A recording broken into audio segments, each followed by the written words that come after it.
This video is made possible by our generous supporters on Patreon. Check out patreon.com/NWR for all the details.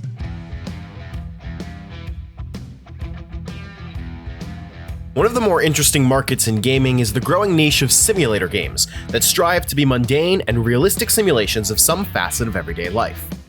Games like Power Wash Simulator and Euro Truck Simulator can be good ways to just vibe and relax. Farming Simulator 23 is a game that struggles to hold the same magic for me. My only previous experience with Farming Simulator was reviewing the Switch version of Farming Simulator 20 a few years ago, and the 2023 edition has failed to hook me for many of the same reasons as its predecessor. The basics of Farming Simulator 23 are obvious. You're tasked with managing a realistic farm, carrying out all the necessary steps of agriculture to grow crops, cultivate livestock, and expand your business into more varied fields, both figuratively and literally. In order to produce any sizable yield to sell at the markets, you'll need to have multiple vehicles running different parts of the process simultaneously, which is where automated workers can be hired to pick up the slack. This automation is as boring as it is necessary, since it means that the actual amount of work on the fields required from the player is relatively little. The real meat of the gameplay appears to be in the actual management and upkeep of your farm and equipment, which makes it odd that the in-game tutorial almost entirely focuses on the ground-level process of harvesting crops. Once I had everything set up and automated, I was completely lost on what to do next, since I didn't even know where to begin with setting up a new area of expertise on my farm. And since new equipment is realistically in the range of hundreds of thousands of dollars, I didn't exactly have the wiggle room to experiment with things to figure out what sticks. Even some of the basics of harvesting weren't adequately explained, which I discovered when in-game notifications told me that my fields had not been adequately plowed. I needed to buy a new piece of plowing equipment, something which the tutorial had never brought up in any way, in order to adequately set up my fields for good harvests. Experienced veterans of the Farming Simulator franchise will likely go in already knowing what they're supposed to be doing. But as an outsider, I found the wide breadth of things that I could, and sometimes should be doing, utterly impenetrable.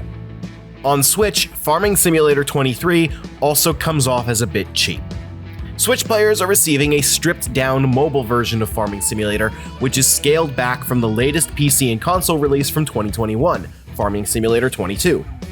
Features from Farming Sim 22, such as beekeeping and multiplayer, are absent, and the number of machines and vehicles has been scaled back from over 400 to roughly 130.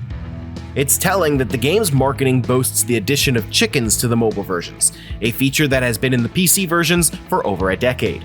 The graphics are also obviously a massive step down from Farming Sim 22. But the biggest problem I had with the previous Switch release, a low draw distance that made it difficult to tell when crops had fully grown, has been improved.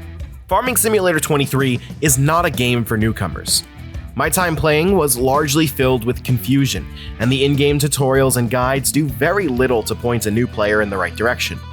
It may appeal to core fans of the franchise, since it is at least a portable version of the game, but the scaled-back features are likely to be what those players care about the most. And anyway, the price tag of $45 is frankly a joke compared to the $8 this same version of the game costs on Android and iOS.